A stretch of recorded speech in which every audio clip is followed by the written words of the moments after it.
الرحمن علم القرآن اعوذ باللہ من الشیطان الرجیم بسم اللہ الرحمن الرحیم اللہم صلی علی سیدنا و مولانا محمد وعلی آلہ وصحبہ وبارک وسلم۔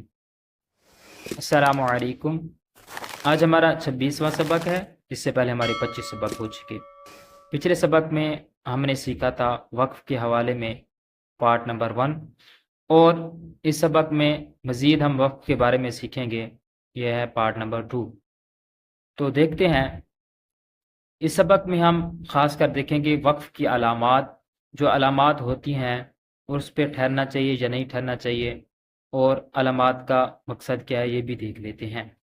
یہ دیکھیں، صاد یقینا، یہ گول دائرہ، یہ وقف تام ہے اور آیت مکمل ہونے کی علامت ہے، یہاں ٹھہرنا چاہیے۔ جو گول دائرہ ہے اس میں وقف تام مطلب آیت جو ہے وہ مکمل ہو جاتی ہے، تو اس پہ ٹھہرنا چاہیے، بہتر ہے۔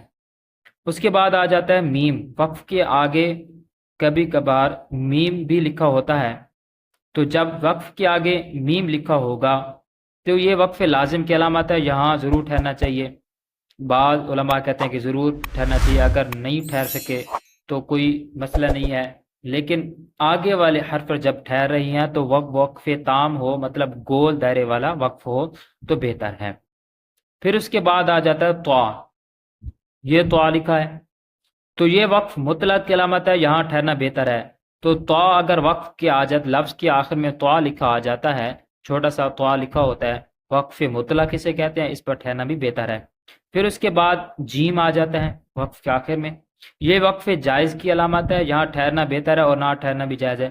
اگر یہاں پہ ٹھہریں تو بہتر ہے، نہ ٹھہریں تو کوئی مسئلہ نہیں ہے۔ پھر اس کے بعد آ جاتا ہے زا، یہ وقف مجوز کی علامت ہے۔ آپ نے دیکھا ہوگا کہ جب ہم قرآن پاک پڑھ رہے ہوتے ہیں تو چھوٹا سا زا لکھا ہوتا ہے، تو اس کے اوپر ٹھہرنے کا کیا قانون ہے، اسے اس زا کو وقف مجوز کہتے ہیں، جہاں ٹھہرنا جائز ہے مگر نہ ٹھہرنا بہتر ہے۔ اس زا کے اوپر ہم ٹھہریں تو صحیح ہے، اگر نہ ٹھہریں تو بہتر ہے۔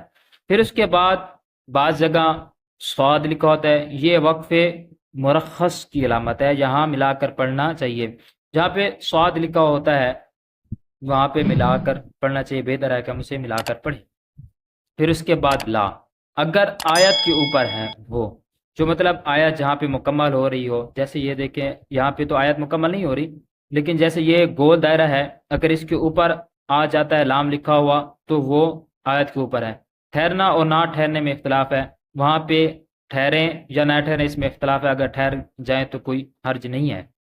آیت کے علاوہ لا لکھا ہو تو نہ ٹھہریں، یہ بالحق، بالحق، بالحق، تو یہ دیکھو یہ جو پڑھا ہے یہ آیت مکمل نہیں ہو رہی، آیت نہیں ہے، تو یہ کہتے ہیں کہ یہاں پہ نہ ٹھہرنا چاہیے۔ پھر اس کے بعد اعادہ، وقف کرنے کے بعد پیچھے سے ملا کر پڑھنے کو اعادہ کہتے ہیں۔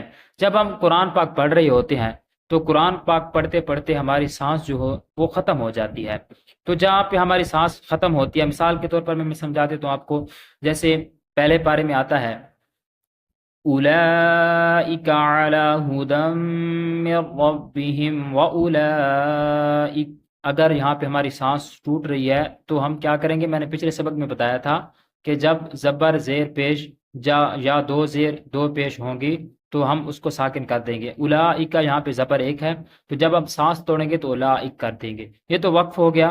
اب اصل پوائنٹ جو سمجھانا تھا وہ تھا اعادہ۔